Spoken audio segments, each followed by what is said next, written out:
Kita akan lanjutkan Bapak Ibu yang dimuliakan oleh Allah Subhanahu wa taala. Pembahasan kita tentang kuburan ya, mengubur. Kita masih di bagian kubur mengubur. Baik. Kita sudah sampai kuburan. Dan tadi untuk kuburan sendiri Bapak Ibu sekalian, dalamnya tidak ada ukuran tertentu ya. Yang penting dalam dan kalau bisa luas ya. Dan berusaha dibaguskan ya. Ya kayak kita biasa seperti itu bagus. Sebagaimana kata Nabi SAW, ihfiru wassi'u wa ahsinu. Galilah dan perluaslah ya. Dan perbaguslah, maksudnya yang bagus gitu loh pengerjaannya. Seperti itu. Sehingga pas untuk si mayit. Kemudian yang utama adalah lahat. Lahat. Bukan syak. Jadi ada dua, ada lahat sama ada syak. Ada lahat, ada syak. Kalau lahat Bapak Ibu sekalian adalah yang lubangnya itu, kan kita kan buat kuburan, nggak ada papan tulis ya. Kita buat kuburan, kita gali kuburan, nanti kan ada lubang untuk mayat ya kan. Lahat itu yang nyerong ke kiblat, pastikan menghadap kiblat kan. Ini nanti kan sudah agak dalam, nanti kita buat lahat. Kalau lahat itu yang di samping. Itu lahat, liang lahat. Kalau yang di tengah pernah nggak lihat? Buatnya di tengah dia, kayak lubang WC gitu loh, kayak WC gitu kan? Itu. Maka itu syak. Syak itu yang lubangnya di tengah untuk mayatnya. Kalau lahat yang di, dan yang utama adalah lahat. Yang lebih utama, yang lebih afdal. Ya. Kecuali tanahnya suka longsor ya. Kalau dibuat nanti ambrol gitu ya. Ya sudah kalau gitu pakai yang syak saja, yang di tengah itu. Seperti itu.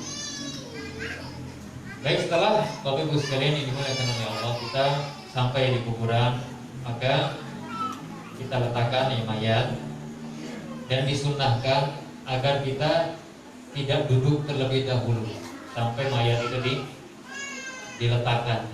Disunahkan, jangan duduk dulu sampai kapan? Sampai mayat diletakkan di liang, ya.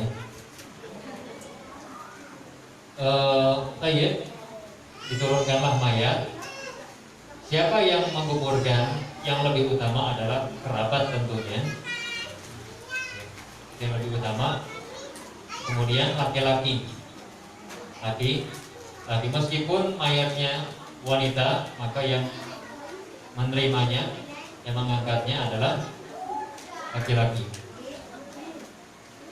Kemudian perlu diingat ketika kita menerima atau memasukkan si mayat ke kuburan, ke dalam kuburan, maka disunnahkan mengucapkan Bismillah ala millati Rasulillah. Bismillah wa ala millati Rasulillah. Ini disunahkan, jadi sambil nurunin gitu ya. Ya, Bismillah yang nampalin juga di dalam tuh Bismillah wa ala millati Rasulillah. Apa Bu? Coba diulang ibu-ibu. Bismillah wa ala millati Rasulillah. Nih. Baik. Jadi disunahkan baca doa itu. Ya.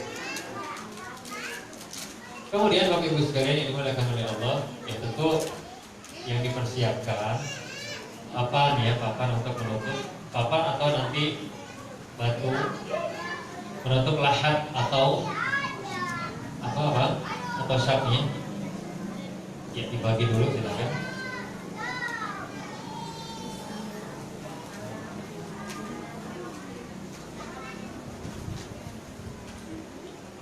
Sudah pembagiannya. Baik. Jadi kita siapkan papan untuk menutup lahat atau syak. Kemudian di antara yang disiapkan lagi tanah ya buat bantalannya, Bapak Ibu sekalian. Ini yang kita persiapkan. Dan ingat, si mayat itu diletakkan dalam keadaan miring kanan ya, menghadap ke kiblat. Kiblat kan ke sana. Nanti si mayat dimiringin begini, nih, ya. Ke sana tapi Ke kiblat ya, ke kiblat. Bantal itu buat apa ya? Supaya buat nggak guling gitu ya. Seperti itu. Kemudian ya, dalam rangka memudahkan penghancuran, ini kan pasti mayat itu akan hancur ya, kecuali ya mayat-mayat yang dikhususkan oleh Allah seperti mayat para nabi dan seterusnya, orang-orang Allah khususkan, para rasul akan hancur ya selain mereka. Maka dalam rangka memudahkan penghancuran, maka dilepas tali pocongnya yang tali kemarin tuh yang kita ikatnya di sebelah kiri, dilepas. Dan tidak wajib, ingat Bapak Ibu, tidak wajib dan tidak ada keyakinan apapun, tidak boleh. Jangan sampai udah dikubur, waduh, orang diuculi, nanti jadi pocong. Ini orang nanti gentayangan ya. Tapi tenanan nih, enek sing delok tenanan ini kan. Pas nggak dilepas tali pocongnya, itulah Pak. Kalau ada masyarakat meyakini itu, maka kesempatan bagi jin untuk menyesatkan manusia. Akhirnya dia menyamar.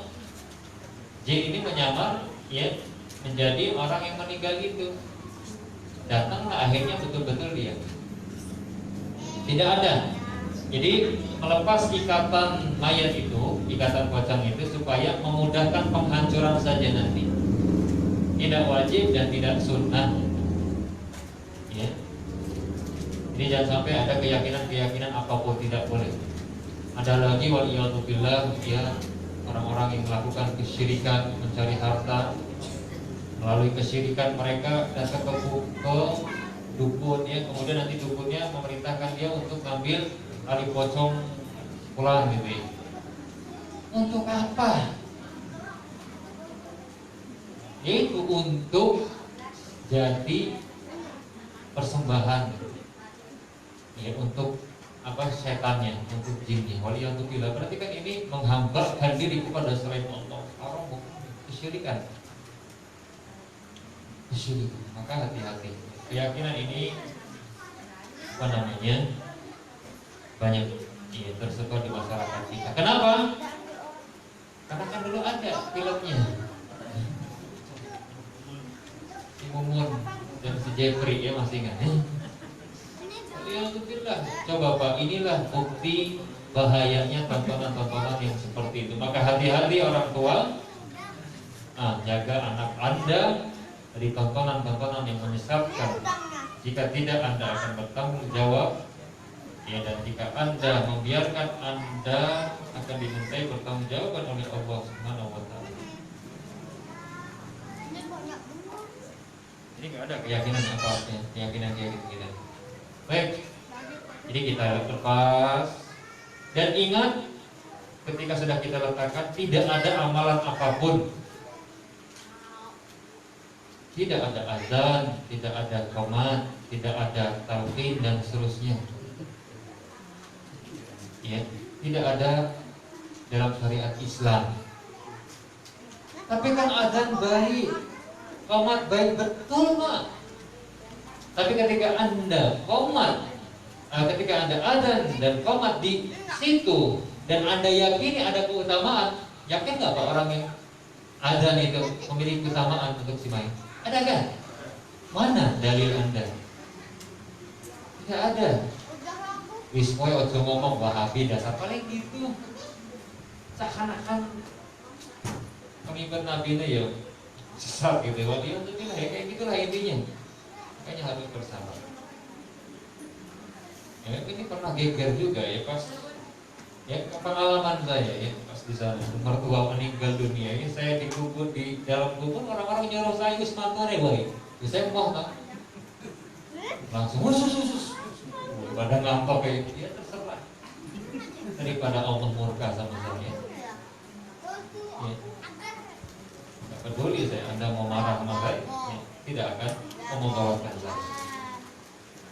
Jadi nggak ada azannya, yang diazani itu ya pas waktu zuhur, waktu sholat, supaya orang datang umat juga gitu. Ini tidak ada, dan tidak ada syarat biasanya Pak. Anaknya atau keluarganya ngambil pacul, dia nanti anin diputar, ini nggak ada Pak, nggak ada. Ya, keyakinan seperti ini nih yang harus dihilangkan. Tidak ada kekhususan harus digitukan, itu nggak ada. Kemudian nanti ada keutamaan yang tidak ada ya. Ini kita masalah agama. Kalau masalah dunia silahkan Pak berkreatif. Ya Bu ya, Bu. Iya Bu, iya tidak. Apa? Ayo Bu, Pak. Ya. Mari kita fokus sedikit. Atau fokus dulu ya, sambil makan baru fokus. Nanti saya makan juga nih, saya taruh mic-nya. Yuk. Baik. Tapi kita ngaji ya. Oke, setelah kita katakan tidak ada amalan-amalan apa-apa, tidak ada di adani komati, tidak ada ajarannya dari Nabi. Oke, setelah itu kita sudah dilepas, ya sudah ditutup pakai yang lahannya itu ya pakai papan atau pakai apalah intinya untuk menutup seperti itu. Setelah itu dikubur, padatin itu supaya apa ya, supaya nggak mudah ya digali oleh hewan atau binatang buas. Oke, setelah itu Bapak Ibu sekalian yang dimuliakan oleh Allah, sudah rata, maka disunahkan untuk ditinggikan sedikit sekitar sejengkal. Kuburan yang ditinggikan sedikit sekitar berapa? Sejengkal. Yang di apa namanya? Nah itu. Kemudian dikasih tanda berupa batu atau kayu, nggak apa-apa, supaya orang tahu bahwa ini kuburan, dan supaya mereka tidak menghinakan kuburan ini. Iya, seperti itu. Kasih tanda. Syariat Islam Bapak Ibu, kita lagi bahas Islam kan Bu ya? Ya Pak ya? Saya membahas syariat Islam. Kalau ternyata bertentangan dengan adat, maka mana yang kita dahulukan? Syariat Islam ya. Baik. Kalau Anda tidak terima, yaitu urusan Anda sama Allah. Saya sudah menyampaikan. Cuma lisan Anda yang ditahan gitu ya. Karena kita menyampaikan syariat Islam. Dan saya berharap ya kita adalah orang-orang yang betul-betul menerima ajaran Islam, meskipun itu ternyata tidak sesuai dengan adat kita. Di antara syariat Islam, kita tidak boleh ya menulis-nulis ya, kuburan atau tadi dipatoknya itu dinamai tanggalnya dan seterusnya, tidak. Untuk tanda bisa kayu, bisa papan, atau bisa batu. Mau dua batunya, mau satu boleh, yang penting ada tanda bahwa itu adalah kuburan. Dan tidak boleh ditambah lagi seperti adanya batu nisan atau apa bahasa lainnya, batu nisan, ijing ya, ijing itu tidak diperbolehkan, dilarang oleh Nabi. Tapi kan untuk tanda saja masa tidak boleh gitu ya. Pernah bahas ini Pak, ada yang ngambek sama saya Pak. Ya saya sampaikan kepada dia ya. Saya tugas saya hanya menyampaikan, Pak, Anda tidak terima, yaitu urusan Anda sama Allah sudah. Saya sampaikan gitu aja di hadapan dia. Ya, Tapi kan untuk tanda nanti gimana kalau kita mau ziarah dan seterusnya, perlu diingat Bapak Ibu, perlu didengarkan. Ziarah kubur itu tujuan utamanya. Ziarah kubur itu tujuan utamanya adalah pertama mengingat akhirat. Mengingat akhirat, karena kata Nabi, zurul kubur fa innaha tudzakirukumul akhirah. Ziarahilah kuburan karena hal itu bisa mengingatkan kalian terhadap akhirat. Ini yang pertama. Kemudian yang kedua, tujuan intinya adalah untuk mendoakan si mayit. Mendoakan si mayit. Atau mendoakan kaum muslimin, kemudian secara khusus si mayit. Berdoa kepada Allah kemudian untuk si mayit ya, berdoanya kepada Allah, minta kepada Allah agar si mayit ini diampuni dan seterusnya. Ini tujuan utamanya dari berziarah kuburan. Kalau seandainya ternyata di kuburan saya atau kuburan bukan saya ya, maksudnya kuburan orang tua atau yang meninggal dari saudaranya nggak ketahuan, Pak, saya tanya, ketika kita berdoa, Allah tahu nggak doa kita untuk siapa? Tahu. Kalau ternyata hilang ya, kita nggak ingat sampai yang mana ini kuburan saudara saya. Anda berdoa di rumah dimanapun untuk saudara Anda, untuk keluarga Anda yang meninggal, Allah tahu, Allah akan sampai, gitu loh. Gak mungkin salah, gak mungkin salah alamat. Seperti itu. Kita doa di rumah untuk orang tua kita, nyambung. Intinya itu ziarah kubur itu untuk mengingat akhirat dan untuk mendoakan orang-orang muslim di sana. Secara khusus keluarga kita, seperti itu. Jadi jangan terlalu dipermasalahkan. Kalau ternyata memang hilang, ya. Tapi insya Allah kalau Anda ingat betul tempatnya, ya ini batunya, nggak masalah, ya, boleh. Seperti itu. Jadi ini larangan dari Nabi ya. Tidak boleh dibangun apapun ya. Tidak boleh dikasih gubuk-gubukan ya, ngapain? Gak usah dikasih payung. Sayang itu payung. Kita yang butuh. Kalau hujan, musim hujan, mayat gak butuh. Ngapain dipayung-payungin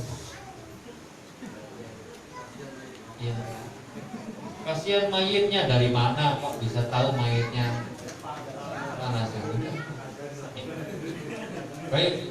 Kemudian Bapak Ibu yang dimuliakan oleh Allah, banyak sekali permasalahan. Sudah, setelah itu, ya setelah selesai kita menguburkan mayit tadi, maka kita doakan dia. Doakan dia. Nabi SAW pernah, beliau menguburkan seorang sahabat. Kemudian setelah selesai kuburan ini, Nabi mengatakan, ya, Nabi SAW mengatakan kepada sahabat, Istaghfirullah li akhikum. Apa kata Nabi? Istaghfirullah li akhikum fa innahu al-ana yus'al. Memintalah kalian kepada Allah untuk saudara kalian. Mintalah kalian kepada Allah untuk saudara kalian, karena sekarang dia ini sedang ditanya. Nabi tidak mengatakan, siap, aminin. Kemudian Nabi bilang, tidak Pak. Ini yang diajarkan oleh Nabi. Ini yang diajarkan oleh Nabi. Ya. Jadi doanya sendiri-sendiri. Ini doanya sendiri-sendiri, dan inilah yang diajarkan oleh Nabi. Doa sendiri-sendiri. Ya. Karena kata Nabi, mintalah kepada Allah untuk saudara kalian, karena sekarang dia sedang ditanya. Kemudian Bapak Ibu sekalian, disunahkan bagi orang yang dia tidak ikut menguburkan saudara, disunahkan untuk mengambil tanah 3 kali kemudian dilemparkannya. Ini ke bagian kepalanya. tanah kuburannya, atau pas apa namanya dikuburkannya atau dalam masa penutupan gitu ya, pemadatan. Disunahkan itu pernah dilakukan oleh Nabi yang mulia alaihi salatu wassalam. Dan jangan Anda yakini ada keutamaan di tanah kuburannya. Ada nih orang, tak gobale ini lemah ini, nanti bakalan begini begitu. Gak ada manfaatnya Pak. Apa manfaatnya? Kenapa Anda yakini suatu manfaat di situ? Gak ada. Dan jangan dan tidak boleh kita meyakini tanah kuburan itu bermanfaat, nanti bakalan begini begitu ya. Kalau kita pakai tanah kuburan ini bakalan begini begitu, nggak ada. Haram hukumnya, tidak diperbolehkan, tidak diperbolehkan. Inilah syariat Islam ya, inilah syariat Islam. Kemudian Bapak Ibu sekalian ya, setelah itu ya sudah, kita beranjak pulang. Sudah beres berarti selesai. Ya paling kalau keluarga nangis-nangis gitu ya, kita hari 2 hari 3 hari orang yang di kuburan tinggal kenangan. Dan itulah kita Pak. Semua akan pulang Pak, semua akan kembali. Mobil yang mungkin biasa kita pakai, kendaraan yang kita pakai ya, harta yang kita miliki kembali Pak. Keluarga yang mencintai kita, mereka akan kembali Pak. Gak sudi menemani kita.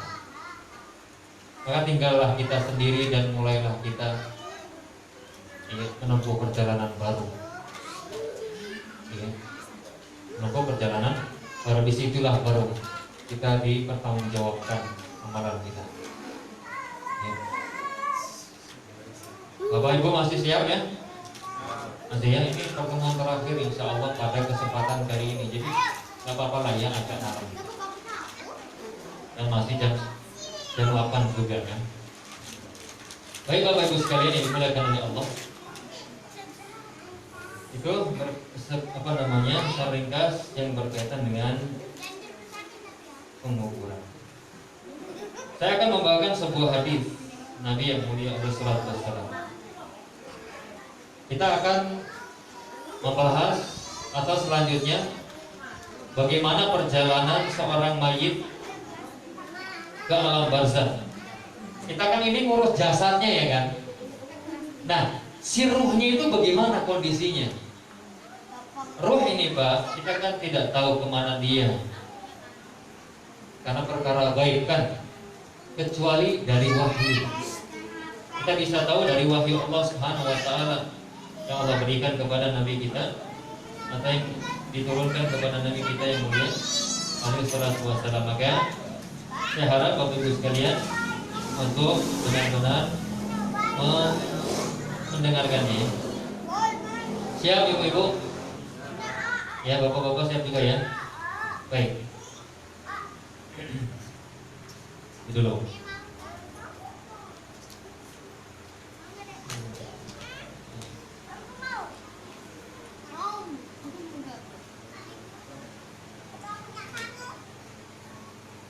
Hadisnya dari sahabat yang mulia Barra bin Azib radhiyallahu taala anhu. Nah, itu.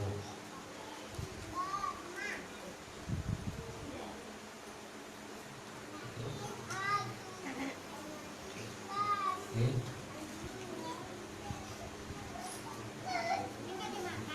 Sabar sebentar.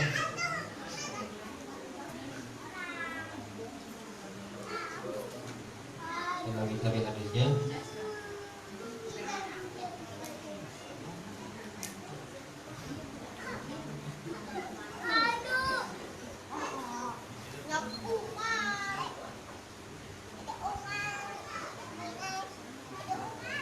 Baik.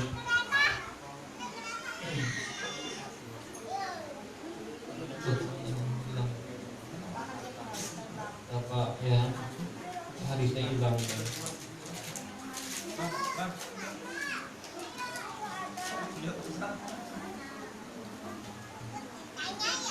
Hadisnya panjang, nanti saya langsung terjemahkan saja. Dan saya terjemahkan langsung. dan ada yang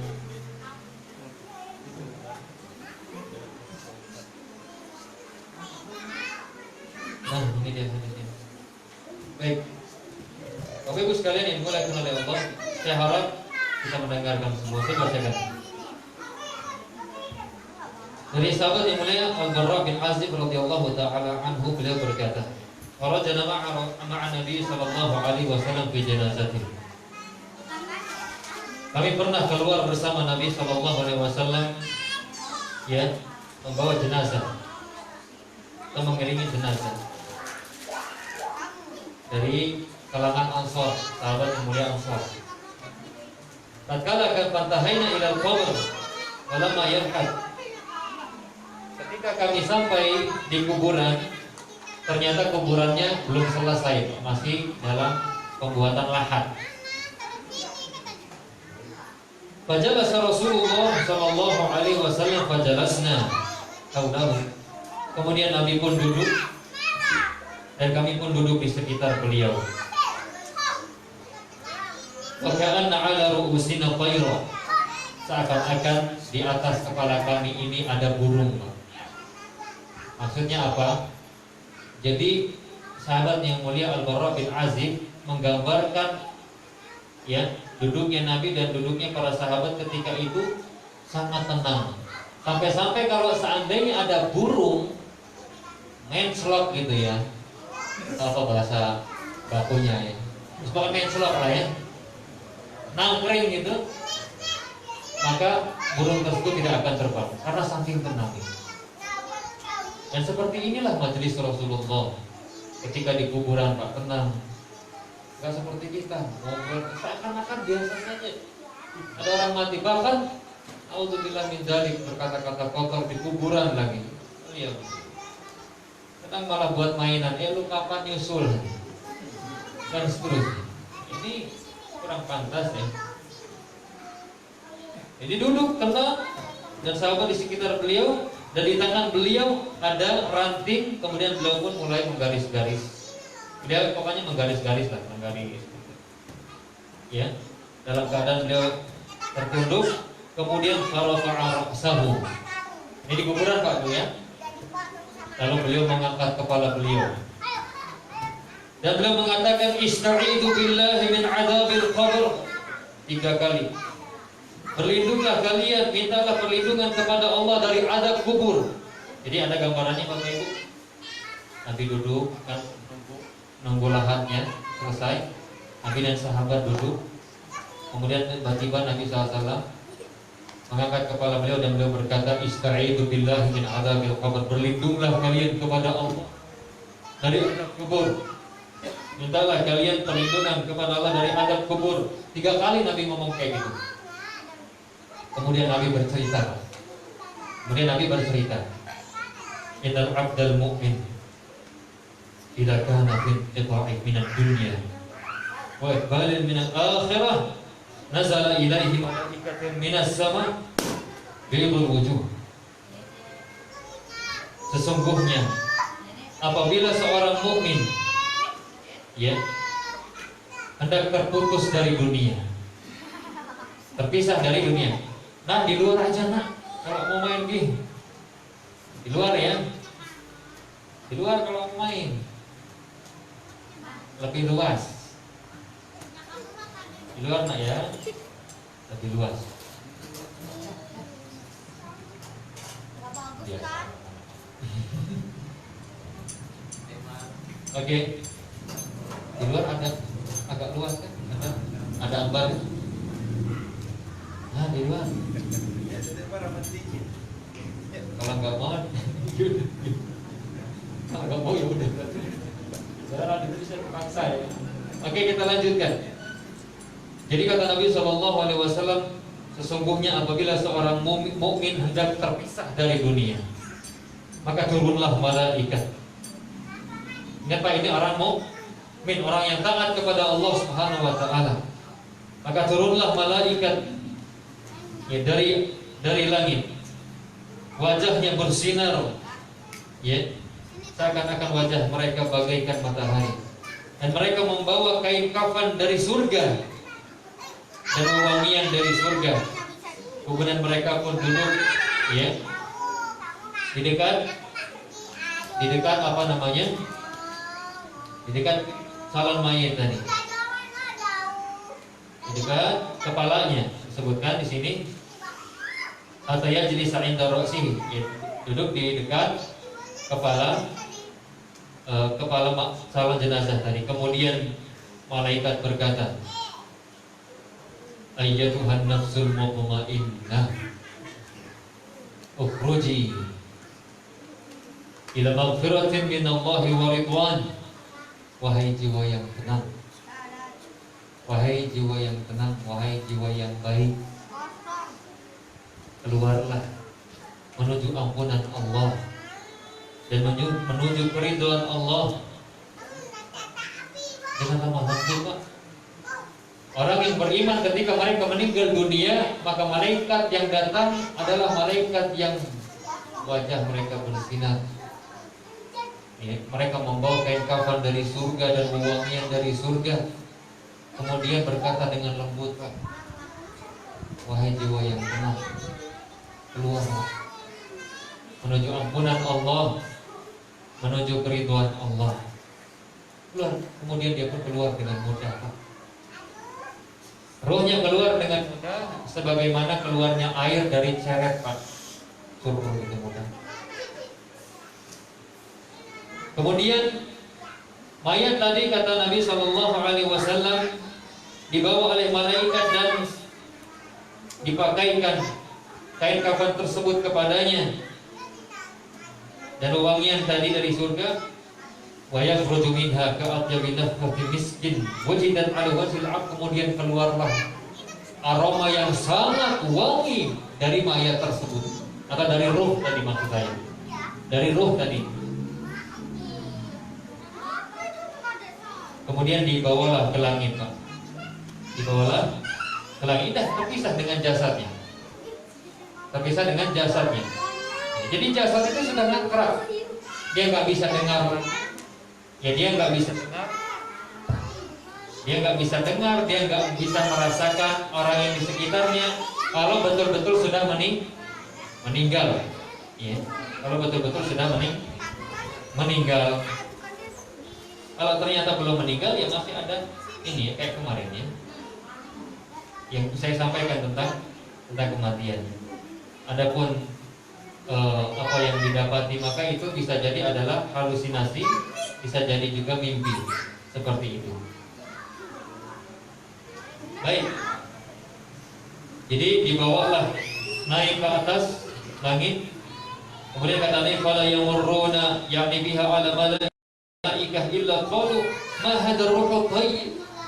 Dibawalah oleh malaikat, dan tidaklah malaikat yang membawa ruh ini melalui malaikat, ya, yang ada di langit, melainkan mereka berkata, ma hadzal ruhul thayyib. Ruh siapakah yang sangat baik ini, yang sangat bagus ini, kata para malaikat. Lalu malaikat yang membawa pun berkata, fulan bin fulan. Dia adalah si fulan bin fulan, dengan namanya yang terbaik, yang dia dikenal dengannya ketika di dunia. Dan dari sini kata para ulama, sangat dianjurkan, disunahkan memberikan nama anak itu yang memiliki arti baik, Pak. Arti yang baik. Robert apa Pak artinya? Robert kan ada Robert. Ya Kokong kayaknya, Kokong nggak tahu apa. Dari Abdullah, hamba Allah, tidak. Tapi karena kesannya kampungan, jadi banyak anak-anak yang nggak mau dipanggil Abdullah, padahal namanya Abdullah. Karena ya tadi bahasa kita gitu, Abdullah jadi Dul. Pokoknya macam-macam. Saifullah jadinya. Saifullah pedang Allah, Masya Allah. Pedang makanya yang membela agama Allah. Seperti itu. Jadi kayak gitu. Jadi dikatakan ini adalah fulan bin fulan dengan namanya yang baik, yang dia dikenal dengannya ketika di dunia. Dan sampailah, jadi mayat tersebut, bukan mayat, roh tersebut dibawa ya sampai langit ke dunia, kemudian malaikat yang membawa roh tersebut meminta dibukakan, oleh malaikat yang menjaga pintu langit dunia. Dan dari sini kita mendapatkan pelajaran bahwa langit itu berpintu-pintu, Pak. Berdasarkan hadis yang nggak kelihatan memang kalau mana pintunya nggak kelihatan. Tapi berdasarkan hadis sahih maka kita ya yakin. Ibu-ibu masih mendengarkan? Masih ya.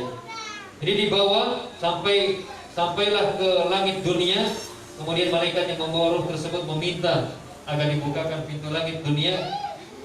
Kemudian dikatakan ya, bukan dikata, maksudnya dibukakanlah untuknya. Kemudian Bapak Ibu sekalian terus dibawa sampai langit ke-7 dalam hadis ini. Ya, hatta yantahi bihi ila sama'i sabi'ah. Ya, sampai ke langit yang ke-7. Kemudian Allah Subhanahu wa taala berfirman, "Uktubu kitab 'abdi fi 'illiyyin." Catatlah ya, catatan hambaku ini di 'illiyyin. Ya, Illiyin adalah sebuah tempat intinya yang tinggi, yang mulia. Ada yang mengatakan maksudnya nama yang catatkan. Allah alam bisawab hakikatnya. Yang jelas kata Allah, catatlah hambaku ini di Illiyin. Setelah sampai di langit yang ke-7, wa'iduhu ilal ardh, dan kembalikanlah dia ke dunia. Fa inni minha khalaqtuhum wa fiha u'iduhum wa minha akhrijuhum taratan ukhra. Kembalikanlah dia ke dunia, karena sesungguhnya darinya lah aku ciptakan mereka, ya, dan ke dalamnya lah aku akan kembalikan mereka, dan aku akan bangkitkan mereka pula, ya, kedua kalinya, maksudnya nanti di hari kebangkitan. Kemudian Bapak Ibu sekalian, fatu'adu ruhuhu fi jasadi, kata Nabi, kemudian dikembalikanlah ruhnya ke jasadnya dengan lemah lembut, Pak. Dikembalikan. Sudah ada gambaran ini, Pak, ya. Dibawa ke langit oleh malaikat. Kemudian apa? Kemudian dibukalah, diminta ya pintu langit dunia untuk dibuka, kemudian dibukakan sampai langit ke-7. Kemudian apa? Kemudian Allah berfirman tadi, "Uktubu kitab 'abdi fi 'illiyyin." Catatlah hambaku ini di 'illiyyin, tempat yang mulia, tempat yang tinggi. Kemudian kata Allah, kembalikanlah dia ke bumi, karena darinya lah aku ciptakan dia, maksudnya Nabi Adam, ya, keturunan kita, keturunan beliau Nabi Adam. Darinya lah aku ciptakan, dan ke dalamnya lah aku kembalikan, dan darinya lah aku akan bangkitkan lagi. Kemudian Bapak Ibu sekalian, setelah dia dikembalikan ke dalam rohnya, ini kita, Pak, nanti, Pak, kita ini, kalau memang kita meninggal di atas keimanan, kita berharap itu husnul khotimah, ya. Kemudian setelah kembali ke dalam ruh, maksud saya ke dalam jasad, fayatihi malakan fayajlisanihi, kemudian datanglah dua malaikat, Pak. Dua malaikat. Lalu si mayat ini pun dibuat duduk. Kemudian malaikat tersebut bertanya, "Man rabbuk?" Siapa Tuhanmu? Man rabbuk, siapa Tuhanmu? Kemudian karena dia orang yang beriman, maka dia menjawab, Rabbi Allah. Rabbu adalah Allah. Lalu kedua malaikat tadi pun bertanya lagi, Ma dinuk, apa agamamu? Maka dia pun akan menjawab, Dini al-Islam, agamaku adalah agama Islam. Kemudian Bapak Ibu sekalian, malaikat tadi pun bertanya lagi, Ma hadzal rajulul ladzi bu'itsa fikum, siapakah laki-laki ini yang diutus di tengah-tengah kalian, maksudnya Nabi Muhammad. Maka dia akan menjawab, huwa Rasulullah. Maka Dia menjawab, dia adalah Rasulullah utusan Allah. Lalu malaikat bertanya lagi, wa ma ilmuka, dari mana engkau tahu? Dari mana engkau tahu? Dia pun menjawab, ini orang beriman Pak. Dia mengatakan, qara'tu kitaballah fa amantu bihi wa saddaqtu. Ini wa saddaqtu, karena aku membaca kitab Allah, mempelajari kitab Allah, dan aku mengimaninya dan aku mempercayainya. Dari sini Pak, kata para ulama, orang yang mudah menjawab, ya, orang yang mudah menjawab pertanyaan malaikat adalah orang yang betul-betul paham tentang agama ini dan dia amalkan, dan dia istiqomah, dia betul-betul taat kepada Allah Subhanahu wa ta'ala. Jadi tidak semudah yang kita bayangkan menjawab ini. Ya, tidak semudah yang kita bayangkan Pak. Beda sekarang dengan di alam barzakh nanti Pak, beda. Ya. Jadi orang yang bisa menjawab dengan mudah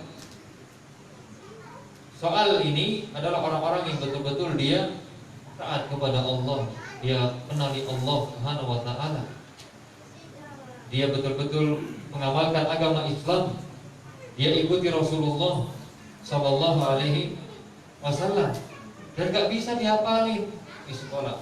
Ditakok tak jawab. Kan ada orang yang apalah saya hafalin aja sekarang gitu kan, biar nanti mudah jawabnya. Tidak bisa Pak, tidak bisa, tidak segampang itu. Dan hanya ini saja yang ditanyakan oleh malaikat, tidak ada yang lainnya, ya, karena tidak ada kepentingan. Jadi marhabbuk madinuk wa ma hadzal rajul alladzi bu'itsa fikum, yani manabi. Kemudian Bapak Ibu sekalian, tatkala hamba tadi yang beriman dia menjawab atau telah menjawab, lalu Allah Subhanahu wa ta'ala berfirman, an sadaqa 'abdi, hambaku ini telah benar. Terdengar, hambaku ini telah benar. Fa'afrisuhu minal jannah wa albisuhu minal jannah waftahu lahu baban ilal jannah.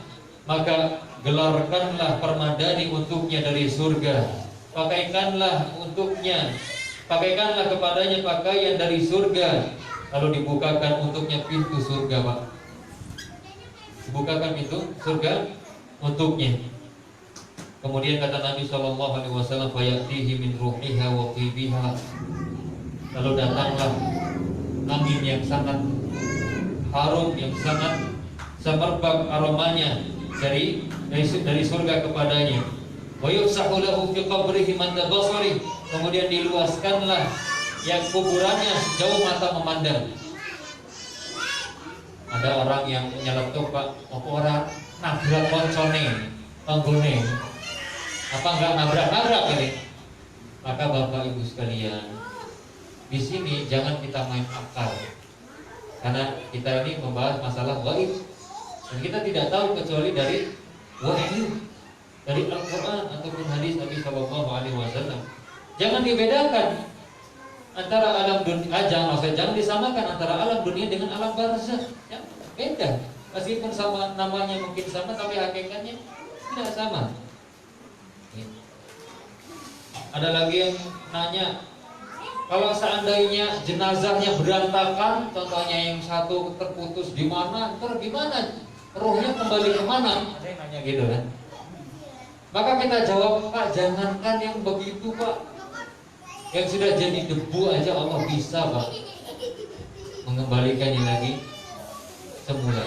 Intinya di sini wallahu a'lam bishawab. Seperti itu. Allah Maha Mampu, Ia Maha Mampu untuk melakukan apapun.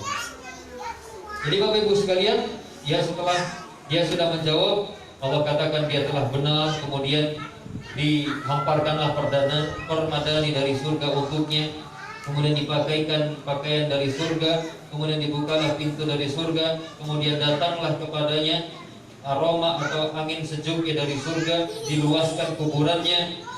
Kemudian Bapak Ibu sekalian,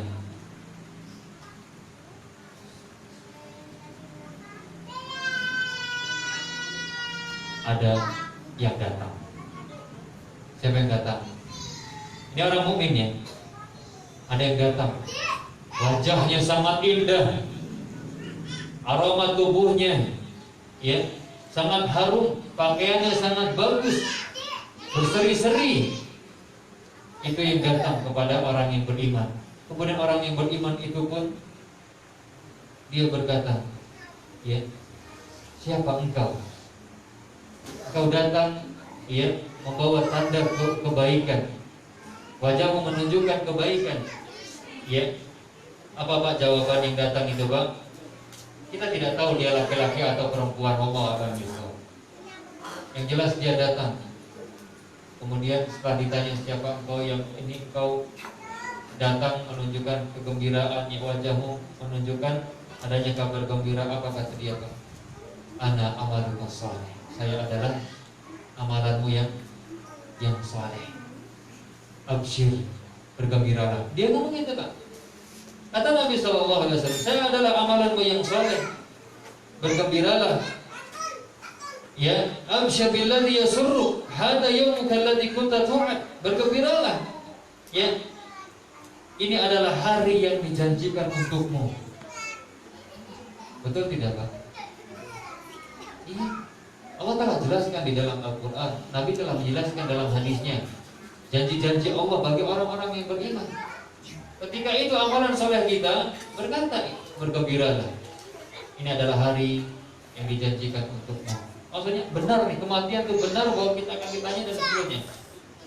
Kemudian Pak, karena dia tahu Pak, ya dalam hadis lain dia ditampakkan Pak, tempat dia di surga tuh, ya tempatmu di surga, diperlihatkan Pak, tempatmu di surga. Maka karena dia diperlihatkan dan dikatakan kepadanya, kamu akan menempatinya apabila telah datang hari kiamat.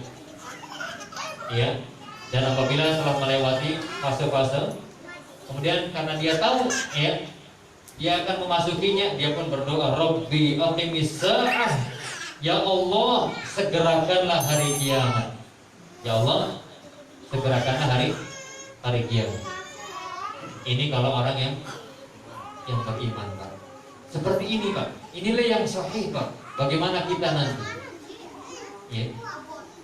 Ada di film-film, oh mayat apa roh itu nanti bangun, kemudian ngeliatin aja, nangis. Dan itu buatan sutradara, jangan dipercaya, jangan dibodoh-bodohin. Ya, kita nggak tahu masalah gaib kecuali dikasih tahu Allah melalui Rasulullah. Ya.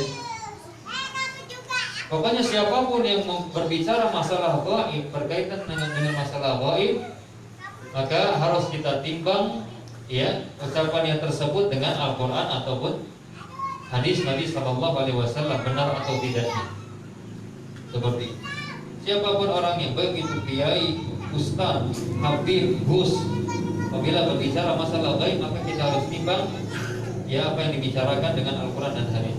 Ini orang yang beriman Pak. Gimana kalau orang yang tidak taat kepada Allah, orang yang suka membangkang, orang yang suka melepas hijab, wanita yang bermudah-mudahan membuka auratnya di hadapan laki-laki yang bukan mahramnya, orang-orang yang suka meninggalkan sholat, orang-orang yang mereka tidak taat kepada Allah, suka membangkang perintah Allah, menerjang larangan Allah nih Pak. Ini kisahnya nih. Ketika dia meninggal dunia bagaimana? Nabi ini yang bercerita.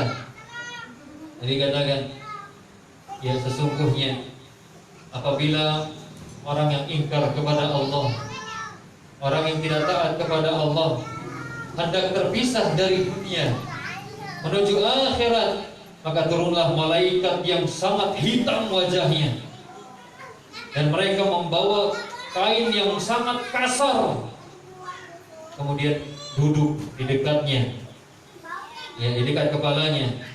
Lalu malaikat yang berkata, ayyatuhan nafsul khabisah, wahai jiwa yang busuk, wahai jiwa yang buruk, wahai jiwa yang jelek, ukhruji ila sakhatin minallahi wa ghadab, keluarlah menuju kemurkaan dan kemarahan Allah.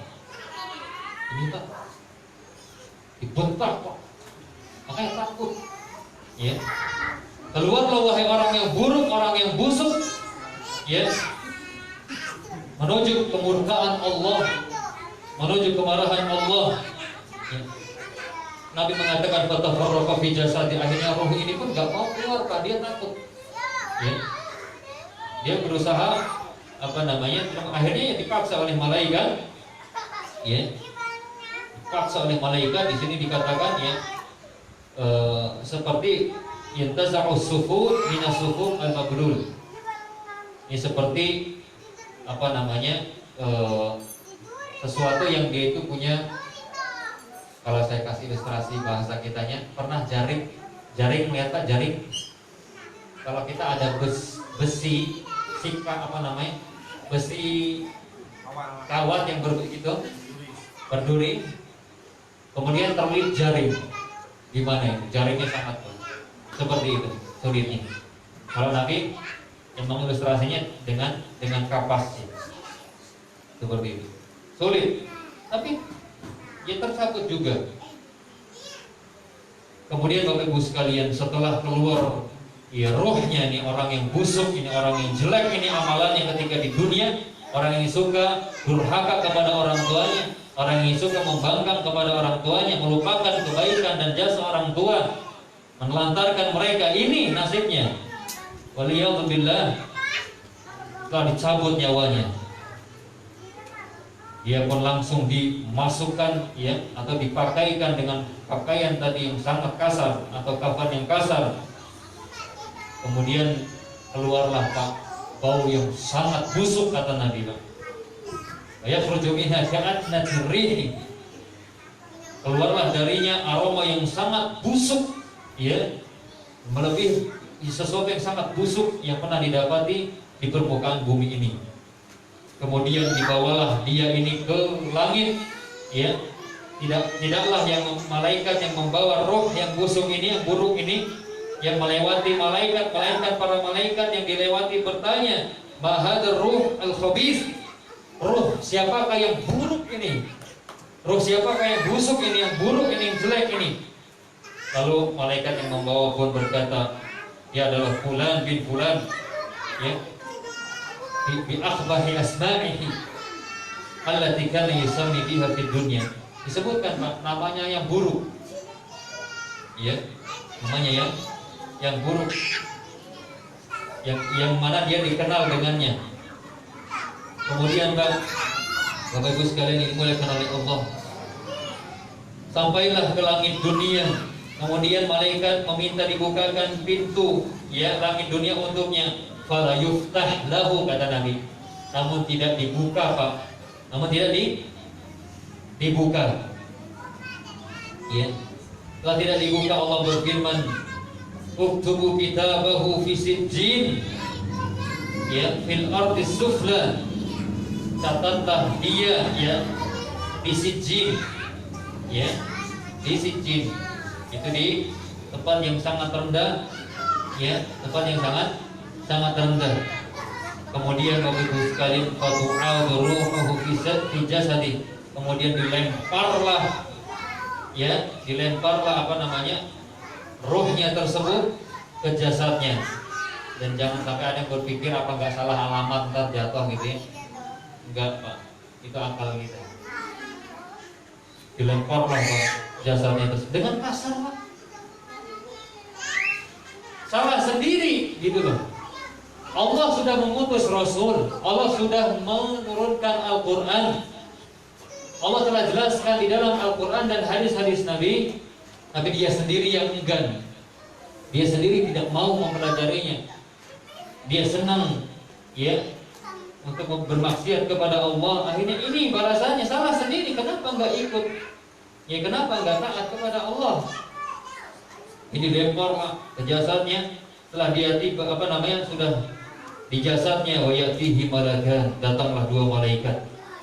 Kemudian dia pun dibuat duduk. Kemudian malaikat bertanya kepadanya dengan bentakan, man rabbuk? Siapa Tuhanmu? Apa jawabannya, Pak? La adri, saya tidak tahu. Dengan la adri. Jadi Nabi menceritakan ini, la adri. Ya saking takutnya Pak, orang kalau takut betul gimana sih Pak? Ya. Lah adri. Kemudian ditanya lagi, "Badinuk, apa agamamu? Agama apa engkau yang kau peluk?" Dia pun berkata atau menjawab, la adri. Aku tidak tahu. Kemudian ditanya lagi, "Ma hadzal rajul allati bu'itsa fikum?" Siapakah laki-laki ini yang diutus di tengah-tengah kalian? Ini maksudnya Nabi Muhammad. Kemudian dia pun sama, jawabannya sama. Aku tidak tahu. Ya, aku tidak tahu. Kemudian Bapak Ibu sekalian dimakan oleh Allah, terdengarlah suara dari apa namanya? Dari langit, dari atas langit. Angkataba, dia berdusta. Dikata Allah, kalau orang yang beriman, ansadaqa abdi, kata Allah, hambaku telah benar Pak. Hambaku telah benar kalau nisbatkan kepada Allah. Tapi pas orang yang suka membangkang, ya angkatab, udah dia berdusta gitu aja. Allah tidak mengatakan hambaku telah berdusta, enggak. Ini subhanallah, dari bahasa saja luar biasa, sangat menyentuh sekali. Dia berdusta. Ya dia, kalau katakan dia berdusta, bagaimana tidak dusta Pak? Ya, Allah Subhanahu wa Ta'ala sekali lagi telah menurunkan Al-Quran, mengutus Rasul, tapi dia sendiri yang tidak mau tahu Pak, sehingga Allah dustakan, dia dusta. Ya, makanya langsung kata Allah, "Fafrushu lahu minan nar." Bentangkanlah, hamparkanlah permadani untuknya dari neraka, dan bukakanlah untuknya pintu menuju neraka. Lalu datanglah ya panasnya ya hawa dan bau busuknya api neraka kepadanya. Kemudian wa yudayyaq alaihi qabruhu hatta tastalifa fihi adla'u. Kemudian disempitkanlah kuburannya sampai berantakanlah, sampai hancurlah tulang-tulang ya, tulang-tulangnya. Kemudian ya setelah dijadikan semula lagi, wa yatihi rajulun qabihul wajh. Kemudian datanglah Pak seorang laki-laki. Ya. Di sini dikatakan datanglah laki-laki yang sangat jelek sekali wajahnya dan sangat bau busuk sekali aromanya.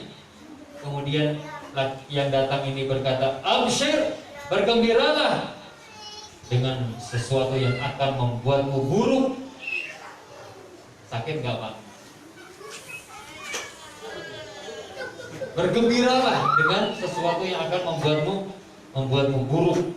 Hadza yaumukal ladzi kunta tu'ad. Ini adalah hari yang dijanjikan untukmu. Kemudian ditanya yang orang yang orang yang tidak taat ini. Maksudnya bukan ditanya, orang yang tidak taat ini bertanya, "Siapa engkau?" Wajahmu menandakan keburukan. Dia mengatakan, "Ana amalukal khabith." Aku adalah amalanmu yang buruk. Karena dia tahu Pak, apabila datang hari kiamat semakin keras siksaannya. Akhirnya dia meminta kepada Allah, "Rabbi la tuqimis sa'ah, ya Allah, jangan kau bangkitkan jangan kau tegakkan hari kiamat." Karena Bapak Ibu sekalian, siksa neraka itu lebih sadis, lebih besar, lebih keras daripada siksaan kubur. Meskipun itu sudah berat. Ya. Dalam riwayat lain Bapak Ibu sekalian, dalam riwayat lain disebutkan, ya, tatkala si mayit itu nggak bisa atau tidak bisa menjawab pertanyaan tersebut, di pertanyaan Ar-Rabbuk, Madinah, Manabiyuk, kata Nabi Shallallahu Alaihi Wasallam, ya, dia akan dipukul dengan mirzabah. Mirzabah itu sebuah pukulan yang sangat keras, yang mana kata Nabi Shallallahu Alaihi Wasallam, "Kalau duriba biha jabalun kana turaba." Kalau seandainya pukulan ini dipukulkan ke gunung, maka hancur lebur gunung itu. Ini bagi orang yang tidak bisa menjawab pertanyaan tadi Pak. Makanya Bu, Bapak Ibu sekalian, di dunia ini Pak, Ya, penentuan. Dunia ini penentuan, Bapak Ibu. Di dunia inilah penentuan mana yang mau kita tempuh. Allah sudah jelaskan. Mana yang mau kita pilih. Jalan kebenaran telah Allah jelaskan, dan jalan keburukan pun telah Allah jelaskan. Dan Allah pun telah jelaskan balasan bagi orang yang berbuat taat dan bagi orang yang tidak taat. Tinggal kembali ke kita, apakah kita ingin selamat di dunia atau di akhirat. Kembali ke kita. Apakah pelajaran yang kita dapati ini hanya sekedar masuk kuping kanan keluar kuping kiri? Ya. Pilihan di kita. Ya. Allah memberikan kemampuan memberikan kemampuan kepada kita untuk memilih. Jadi kata Nabi SAW, kalau dia gak bisa menjawab tadi maka duriba biha, yani dia dipukul dengan mizabbah. Lau duriba biha jabalun kana turaba, kalau seandainya pemukul tadi dipukulkan ke gunung, Pak. Gunung, Pak. Kata Nabi, kana turaba, jadi hancur lebur gunung itu. Gimana kalau dipukulkan ke manusia? Makanya kata Nabi, setelah dia dipukul, ya, setelah dia dipukul, apa kata Nabi SAW? Fayasihu sayhatan, maka dia pun teriak sejadi-jadinya, karena saking sakitnya, ya, teriak sejadi-jadinya. Yasma'uhu kullu syai'in illa taqulain. Semua makhluk Allah mendengar. Ada di dunia ini semuanya mendengar kecuali dua, Pak. Jin dan manusia. Jin dan manusia. Sebagai ujian, siapa yang betul-betul beriman kepada Allah dan siapa yang tidak betul-betul beriman kepada Allah. Coba Pak, kalau seandainya Allah perdengarkan siksaan yang dirasakan oleh orang yang sedang dikubur, Pak, ada pingsan, Pak. Saya yakin masjid bakalan penuh, Pak. Gak akan ada yang meninggalkan sholat 5 waktu kalau memang terdengar. Karena saking mengerikannya, Pak, saking sadisnya. Iya. Tapi itulah, Allah tidak menyiksa karena secara zalim, tidak. Ya. Allah berhak membuat aturan, siapa yang taat kepadaku aku berikan balasan yang indah, yang baik, dan siapa yang tidak taat disiksa. Ya.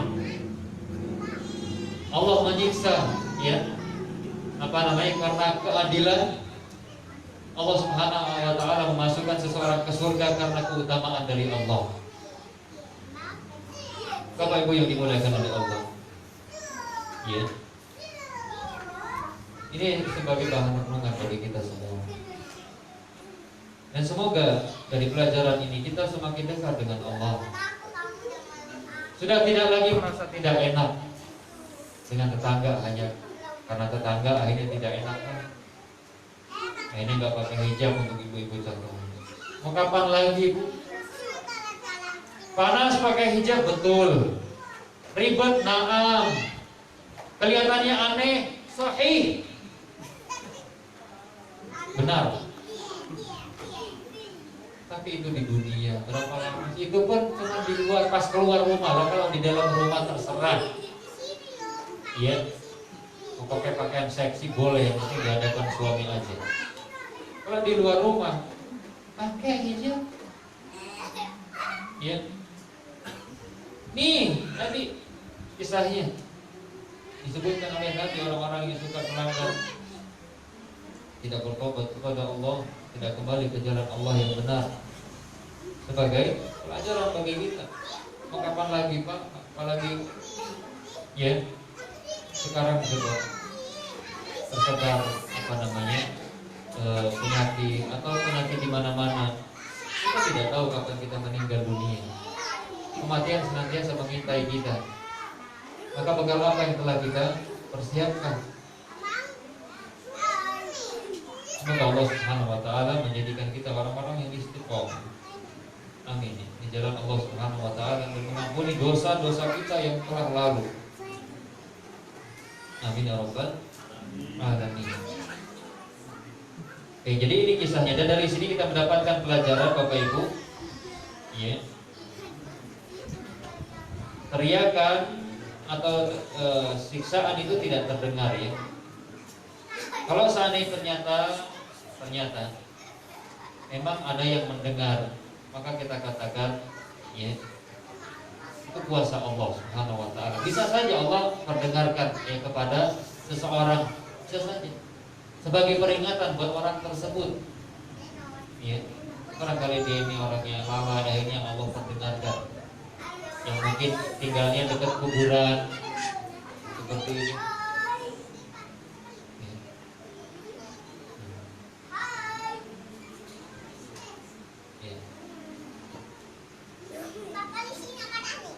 Dan dari sini kita mendapatkan pelajaran benarnya adanya adab kubur dan nikmat kubur.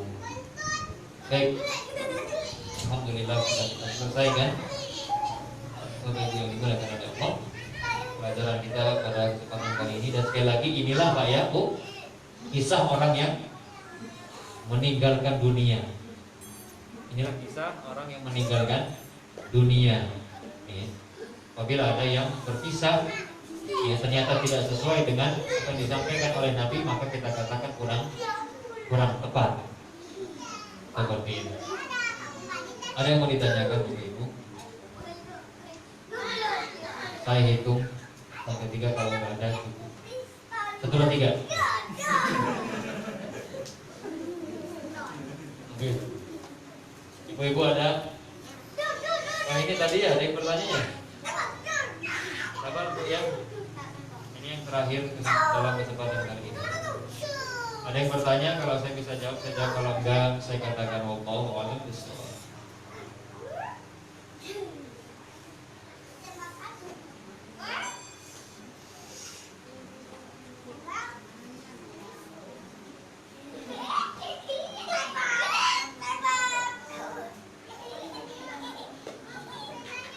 Assalamualaikum Ustaz. Di kebiasaan sebagian masyarakat, saya pernah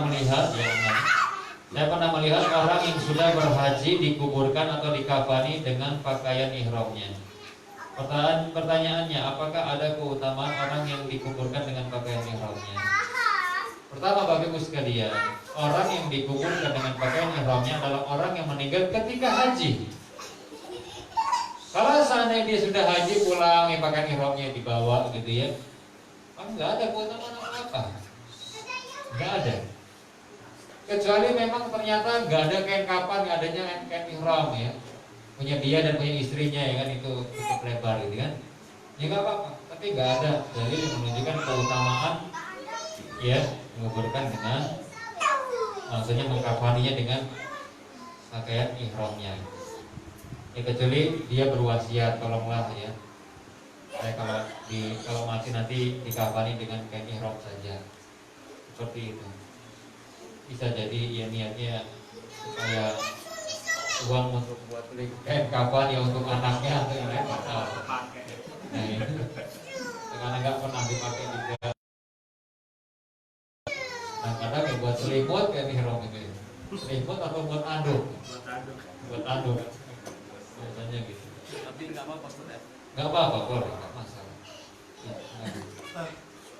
Ketika ruh dibawa ke langit, terus dimasukkan lagi ke jasadnya bumi, sehingga didudukkan oleh kedua malaikat. Apakah posisi ruhnya itu dimasukkan ke jasadnya masih di dalam liang lahat atau di dimensi dunia alam yang lain?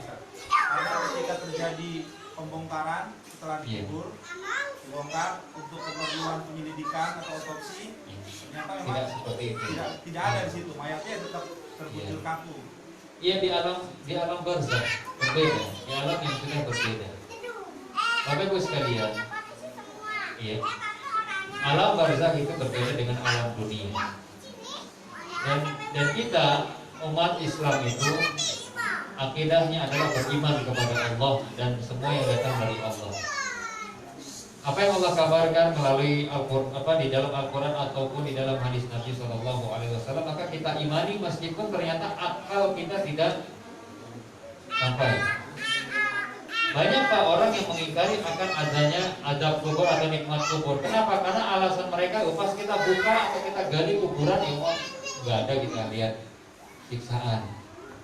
Meskipun ada, terkadang Allah tampakkan betul sebagai pelajaran bagi orang yang masih hidup. Ada Pak, yang betul-betul keluar api, betul Pak ada. Iya. Salah satu ustaz kami seperti itu pernah menyaksikan. Dan banyak kita lihat ya, di media-media, dan itu betul-betul bukan sinetron. Jadi intinya tadi ya, yang kita tadi itu di alam barzakh berbeda. Kita berbeda ya. Seperti itu. Beda. Dan ingat, sudah tidak bisa kembali lagi ya. Orang yang sudah meninggal dunia, yang sudah betul-betul meninggal dunia, dibawa rohnya, maka dia tidak bisa kembali lagi. Tidak bisa kembali lagi. Ya. Yang di alam barzakh tidak bisa kunjungan ke dunia, dan yang di dunia pun tidak bisa mengunjungi yang di alam barzakh, tidak bisa. Karena kata Allah di dalam surat Al-Mu'minun, "Wa min waraihim barzakhun ila yaumi yub'atsun." Di balik mereka itu ada barzakh, ada pembatas. Ya. Ini nggak bisa balik lagi. Sehingga Pak, Bu, nggak ada setan gentayangan. Maksudnya yang udah meninggal itu arwahnya gentayangan. Nggak ada. Kemudian balas dendam nyari orang yang telah membunuhnya. Ya Allah. Wes dibodoh-bodohin sutradara. Tidak ada. Ya. Tidak ada. Yang orang udah mati sudah mati. Nggak bisa balik lagi. Kalau seandainya ternyata ada yang pulang, ada yang balik lagi, maka kita katakan itu adalah jin yang ingin menyesatkan kita, yang ingin menancapkan akidah di dalam hati kita bahwa ternyata orang yang sudah mati itu rohnya bisa kembali lagi. Padahal tidak demikian. Itu adalah jin. Dan ini sering sekali di masyarakat kita. Mati 2 hari yang lalu atau 3 hari yang lalu, pas malam-malam ada di antara anaknya melihat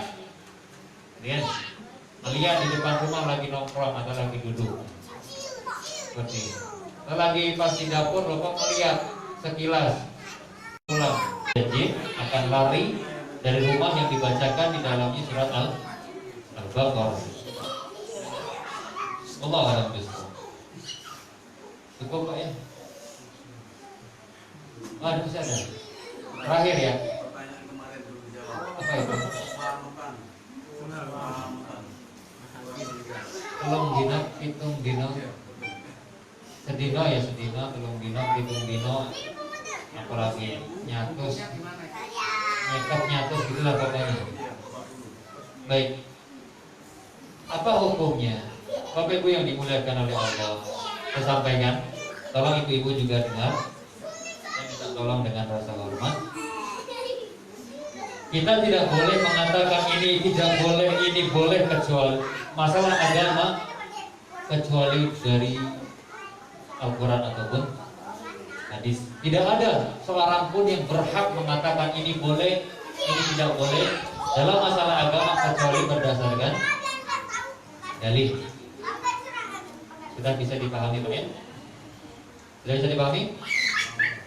Gak boleh kita katakan ini haram, ini halal, ini haram, ini boleh berkaitan dengan agama kecuali berdasarkan dalil. Ya.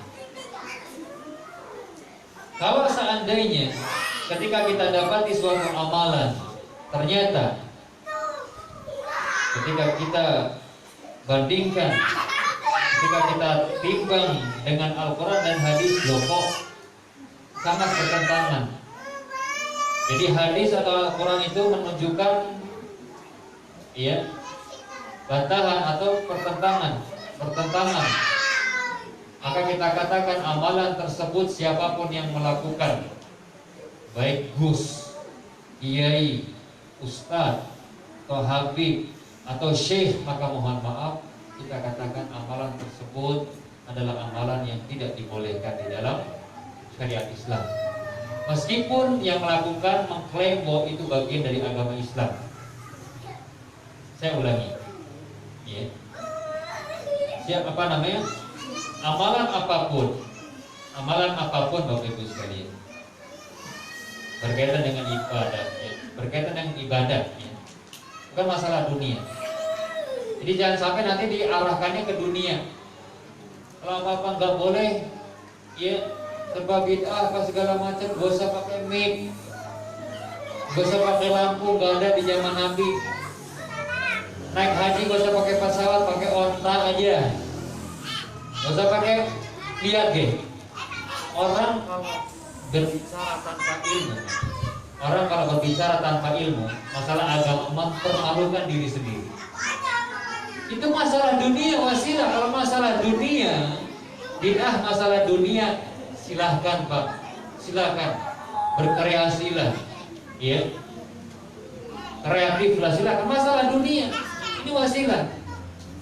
Yang kita bahas itu amalan agama. Ketika amalan itu dinisbatkan ke agama atau amalan tersebut dilakukan dalam rangka ingin mendapatkan pahala atau terhindar dari malapahaya, nah maka timbangannya Al-Quran dan hadis. Jadi amalan apapun, kalau ternyata ketika kita timbang dengan Al-Quran dan hadis, ya, bertentangan, tidak sesuai dengan Al-Quran dan hadis, siapapun yang mengatakan, baik Gus, Habib, Kiai, Ustadz, Syekh, ya, dan seterusnya, maka mohon maaf, amalan tersebut, ya, bukan bagian dari agama Islam dan tidak diperbolehkan. Nah, kalau amalan tadi saya sampaikan, Bu, ini pertanyaannya tadi berkaitan dengan apa? Coba saya akan tahu. Tentang apa coba pertanyaannya? Tentang selamat-selamatan. Setelah kematian kan? Ya kan? Baik. Setelah kematian. Saya tanya Bapak Ibu, orang yang melakukan itu, kalau boleh saya tanya, orang-orang yang melakukan itu, saya tanya, amalan itu yang dilakukan tadi, amalan soleh apa amalan buruk? Pasti yang melakukan akan mengatakan, wih, amalan soleh toh. Betul tidak? Kalau amalan nggak soleh, lah ngapain kan diamalkan? Kalau dia mengatakan, oh ini amalan nggak soleh, kita jawab, ya jangan dilakukan, oh, bukan amalan soleh. Kalau dia menjawab amalan soleh, baik, saya tanya lagi Pak, saya tanya dengan penuh kehormatan, dengan penuh pemuliaan, saya tanya, amalan ini yang dikatakan sebagai amalan soleh diketahui tidak oleh Nabi dan sahabatnya, diketahui dan diamalkan tidak oleh Nabi dan sahabatnya, tolong dijawab. Kalau ada yang mengetahui, kalau ada yang berkata, tidak diketahui oleh Nabi, loh katanya tadi sampai mengatakan ini amal soleh, berarti kan berkaitan dengan agama. Berkaitan dengan agama, Bapak Ibu sekalian, jalurnya dari Nabi. Kalau Nabi nggak tahu, loh kok sampean bisa tahu? Dari mana kan gitu? Apakah sampean lebih soleh, lebih paham tentang agama ini daripada Nabi?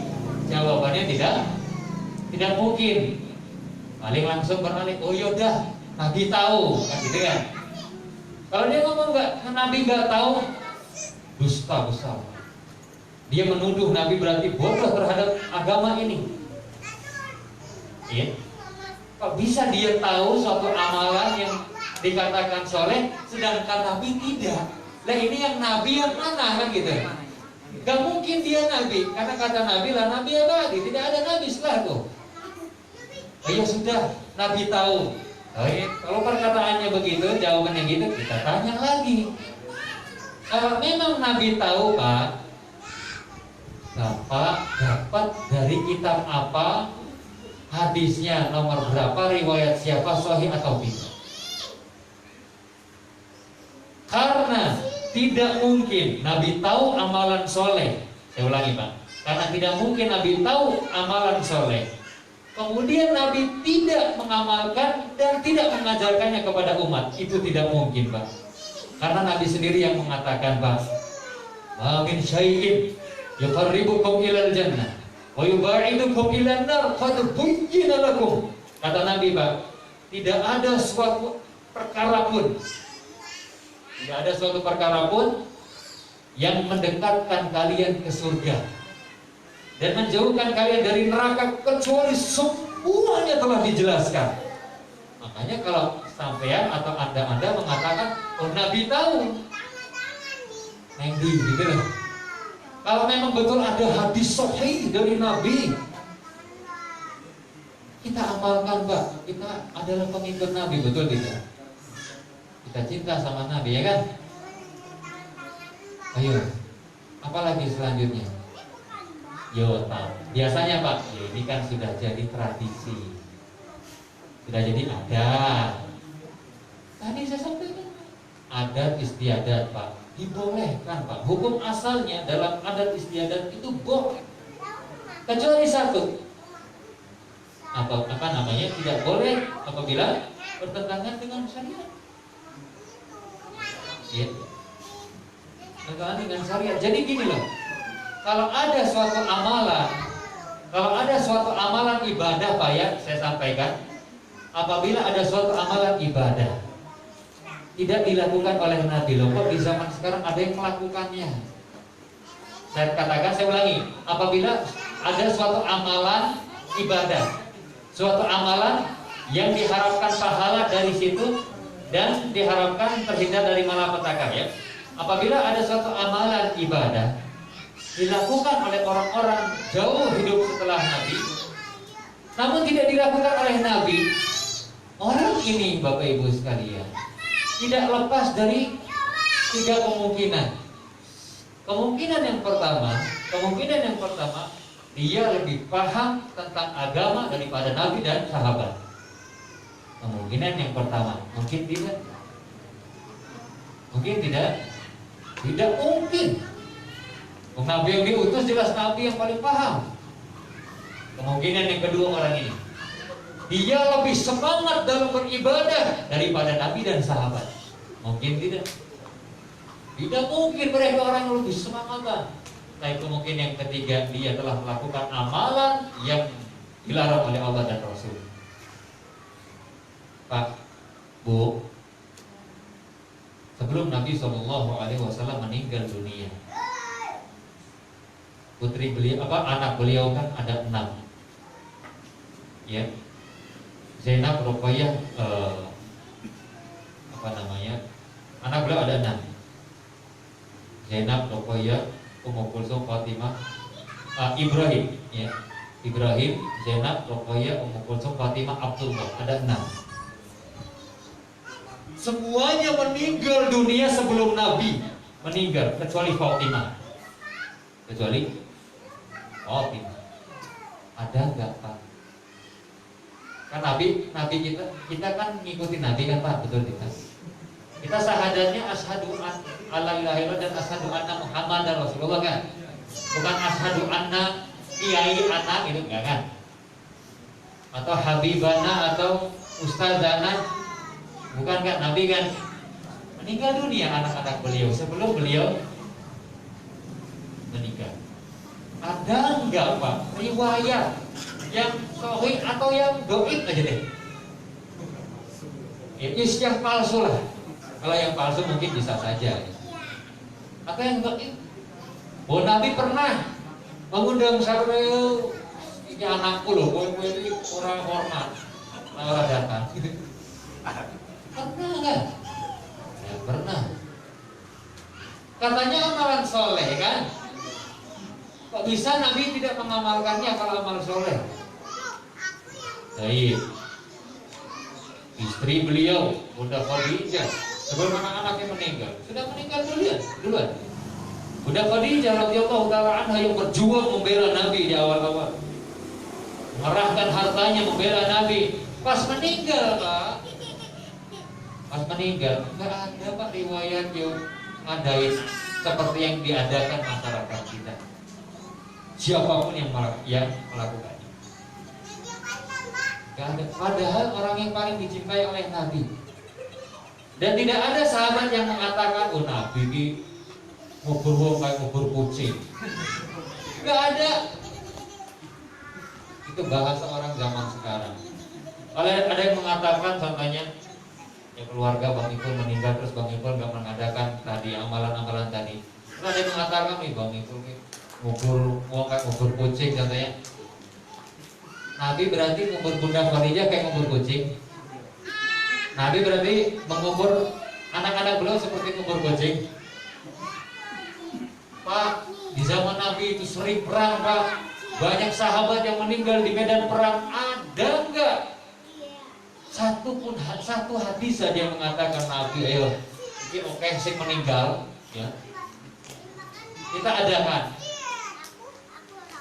Enggak ada Pak. Oh ini amalan ini ada tabiin, ya ada kan itu yang menisbatkan kepada tabiinnya. Maka kita katakan siapapun orangnya, baik sahabat, tabiin maupun tabiut tabiin, apabila ternyata perkataannya, pendapatnya, apabila perkataannya, pendapatnya bertentangan dengan Nabi, maka kita tetap muliakan yang menyelisih Nabi tadi, karena mungkin salah, tapi tetap kita ikuti Nabi. Tapi sekarang ini gitu Pak, kalau disuruh ayo ikuti Nabi, orang aku sih iki wae. Ini loh Nabi, jalannya ini, enggak ini, kan ini yang lebih menguntungkan. Iya, ya entok dapat gesek mangan ya. Alhamdulillah anak tonggo mati kemarin orang mati kok, alhamdulillah makan daging ya. La ilaha illallah.